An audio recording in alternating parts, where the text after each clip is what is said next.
Hey guys, it's Villain Fury, and I'd like to talk to you all about the new allies coming in the Age of Apocalypse expansion that was recently announced. Now, all these allies look really interesting and cool. I'm very excited about them, and I'm not going to be covering the signature allies for Bishop because I've covered those, in the Bishop video. Before we begin, I did this poll a couple days ago, and you guys really like X23. So I'd be really curious to know, if you have a favorite going into this video, let me know in the comments if I've changed your opinion by the end of it or if it's solidified it even more. Just curious to know what you guys think of these allies because I think these are some of the most interesting allies we have got in a while. So first up, we have X23, of course. X23 is the free cost, free HP, free attack leadership ally with one forwarding as well, but she's all about the attack. Response after she defeats an enemy, ready her. Free attack and free hit points already. If you just attack with her, that's 9 damage. You obviously normally you would attack twice and block. That's kind of the way it goes for most allies. Get them down to 1 HP, and then they're a meter shield. But she looks really good just to attack or to attack and then block, which I think is really fun. And that readying is just such good tempo. You're going to get that damage much quicker than normal. Obviously, if you defeat a minion, there's a chance you're over, excess damage and, maybe miss a couple of points. But nonetheless, very, very cool ally that I think will get used in not just X-Force decks, but, any deck. I think this is an absolutely solid, fantastic ally. So first of all, I want to talk about boosting her attack with things like Inspired. The higher her attack, the easier time she's going to have defeating enemies, and then when you ready her, you'll get that extra attack again immediately, which I think is very fun. Things like Reinforced Suit can increase her hit points. But we have this new attachment, Advanced Suit, which means whenever she defeats an enemy, well, a minion specifically, you can discard a card to heal her. So not only does that kind of, become a resource sink, and I should have mentioned in my Bishop video that Advanced Suit will be a really good resource sink for him, which is obviously why it's in his precon. But with Advanced Suit on X23, she's going to get to ready and heal every time she defeats a minion, which is phenomenal. Yes, you're going to have to pay a resource from your hand and, maybe even 2, because you could use a double resource to heal her for 2. But that's kind of just equivalent to First Aid, which is a good card when used to heal high-value allies, which X23 definitely is. So you can kind of just keep her on the board indefinitely, defeat an enemy, ready and heal her, keep going. In multiplayer, she's going to be able to clear boards like nothing else. She's going to be fantastic. Very strong ally. And as a Star-Lord fan, I had to include it. If Star-Lord makes her a Guardian, or anyone else gives her, honorary Guardian, you can give her a Laser Blaster to also increase her attack, but also make sure any of the excess damage becomes, overkill and it isn't wasted. Of course, Mission Planning, which I did a video on a couple of months ago, because that cancels all consequential damage, you can kind of attack freely with her without having to worry about her hit points in that kind of situation. So anything like Ultron with a lot of minions, that's going to be very useful. Just multiplayer in general with a lot of minions. She's going to be able to clean up the whole board more or less, with a little bit of help perhaps, but nonetheless very, very strong. Very excited to use her in some decks. Next up, I want to talk about Marrow, who is, she's probably the simplest ally we have seen here. 2 cost, 2 health, 2 attack, 1 forwarding, seeing kind of a pattern here. X-Force, but play only if you have the X-Force or X-Men trait. This will restrict what decks you can use her with, but I think for X-Force and X-Men, she's a superb ally. Her response is after she enters play, deal 2 damage to an enemy. So what this means is you're paying 2 cost, 3 effective resource cost, the 2 printed cost, and then 1 card from your hand, that being Marrow. You will get 4 damage out of that, and then she can, block and attack for you, or even attack again, 6 damage for 3 effective cost is still really good. This is kind of equivalent to Angel. Angel, if you're a mutant or X-Men, will only cost you 2 resources as well, 3 effective, and he's got the same stats, just 1 more hit point, but without the response. If you use Angel to attack twice, then block, you'll get the same amount of damage as if you'd use Marrow to attack once and block, and, including the response there. So the advantage of Marrow, really, is that you're getting the same damage as you would from Angel, but you're getting it faster because that response is immediate. You can use that response to deal 2 damage, then use Marrow to deal 2 damage, which is really strong. And this is the first X-Force ally we have got that is 2 cost. All the other aspect and basic ones have been at least 3 cost, which is really interesting. But because of this, I think Marrow goes into every Uncanny X-Force deck. Uncanny X-Force is all about forwarding and side schemes, and Marrow doesn't really care for that. Although if you do get the stat boost from Uncanny X-Force, you might choose to use the forwarding. 2 forwarding is generally worth more than 2 attack.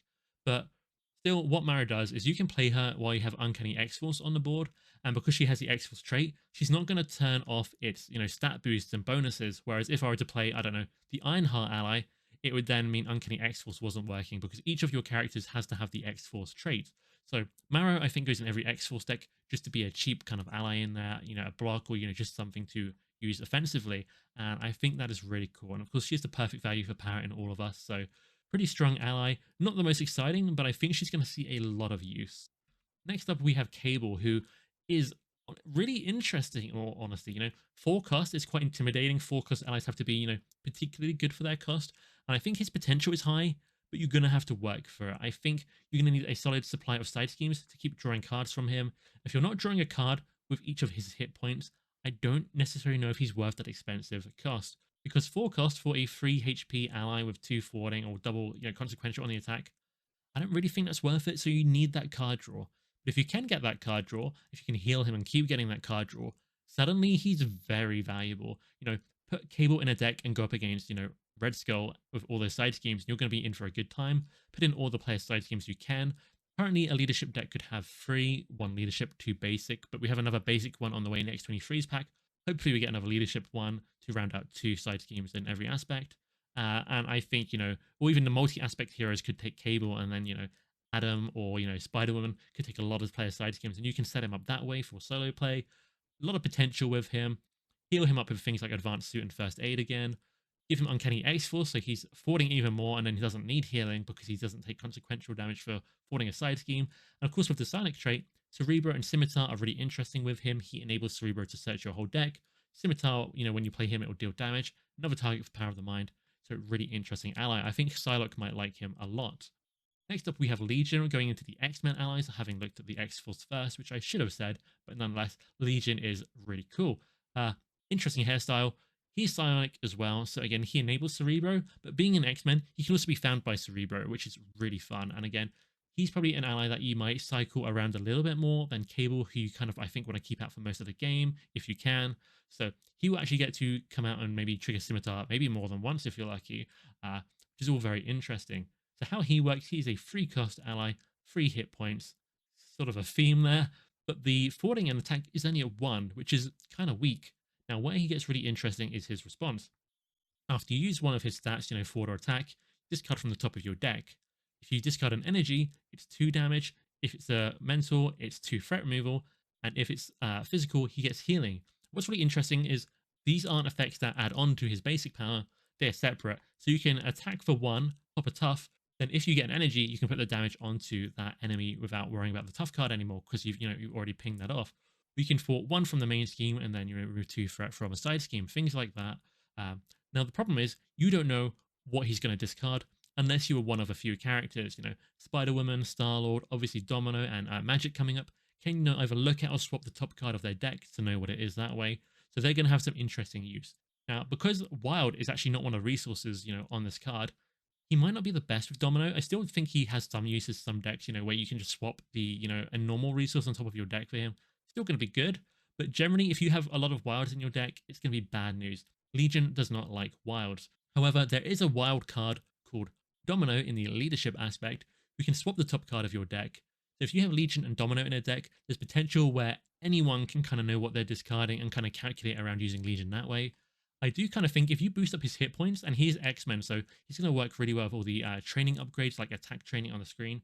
If he has enough hit points, you don't really have to worry about setting up what he does.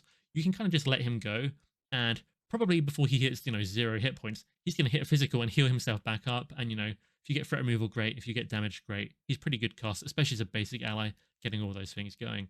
And, of course, Uncanny X-Men, he's another good target for that.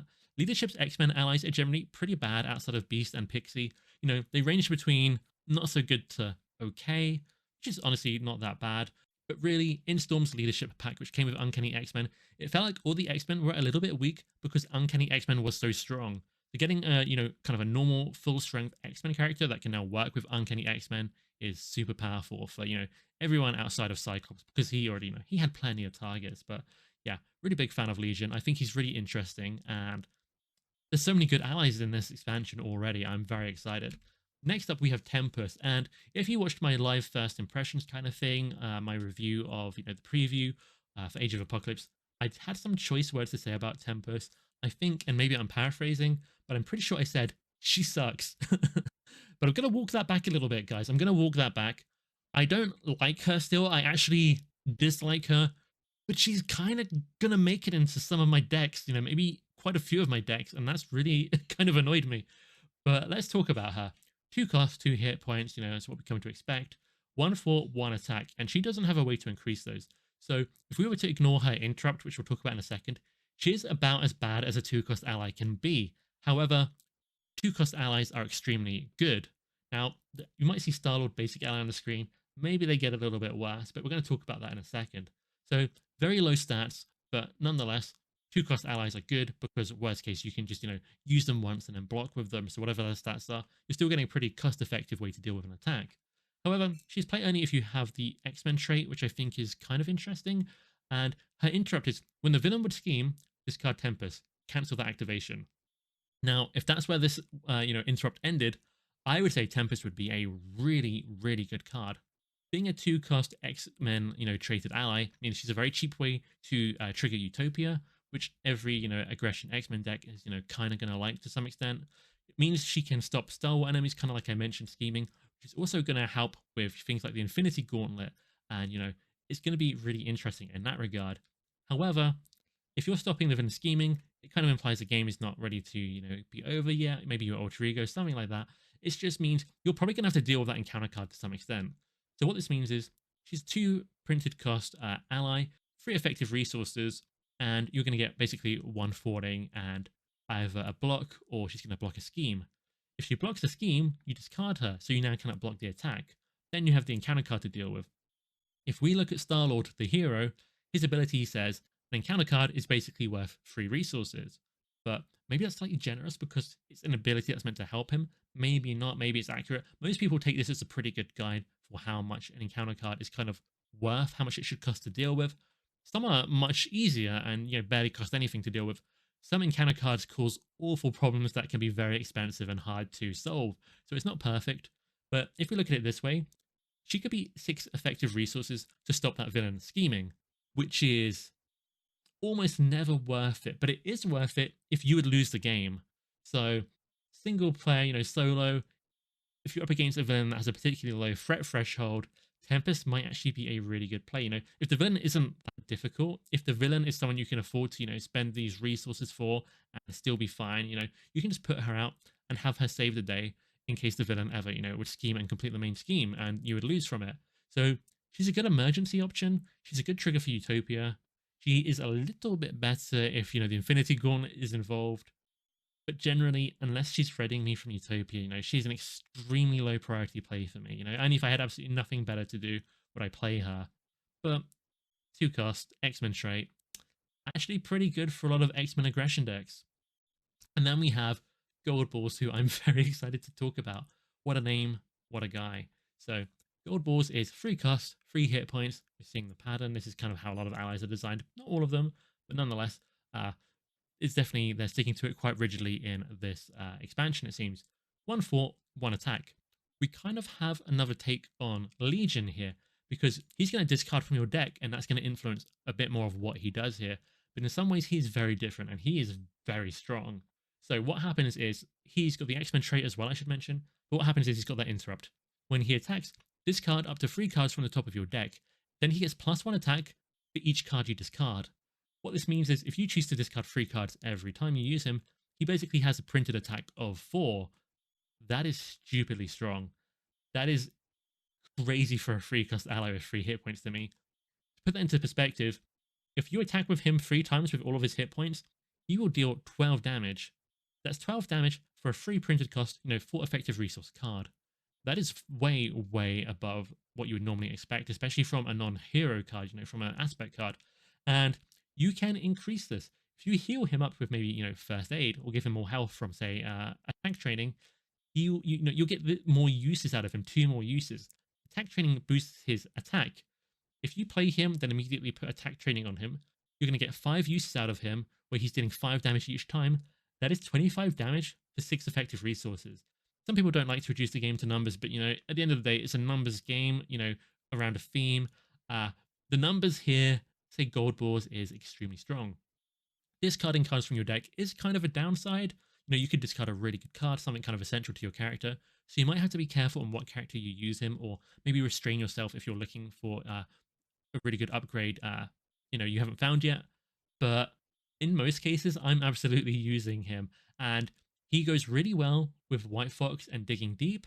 I think you'll see him in basically every Domino deck. I think you'll see him in a lot of decks in general. Because he's got the X-Men trait, he's going to go into basically every Cyclops deck, I imagine. And Cyclops doesn't have too much essential that he doesn't want to discard. In leadership, maybe Uncanny X-Men. You can run multiple of those. I normally run multiple of them, at least 2 to 3. So, it's not the end of the world. It's pretty good. So, boost his attack, boost his health, keep him alive. His damage is off the charts. I don't know why his damage is so good, because he looks a little bit silly. He looks like a comedy side character. Maybe he's really cool. I don't read the comics. But certainly as a card in Marvel Champions, I think this guy is a powerhouse. I think this is about to become one of the most popular aggression allies, we have ever had.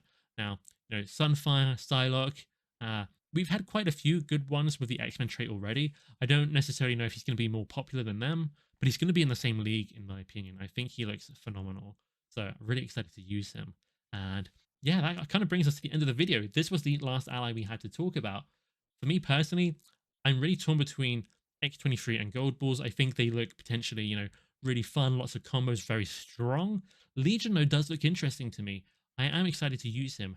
Marrow, I think, is least interesting, but really powerful and convenient. And then we have Tempest. But let me know what you guys think. Hopefully you've enjoyed this. If I've missed any combos, there are a lot more combos and cards I could have included here, and even certain heroes that have, even more synergy. Goldballs, again, going to be very good with magic. But yeah, hopefully you've enjoyed this one, guys. If you want to help out the channel, please shoot some Goldballs at the subscribe button, and I'll catch you in the next one. Bye.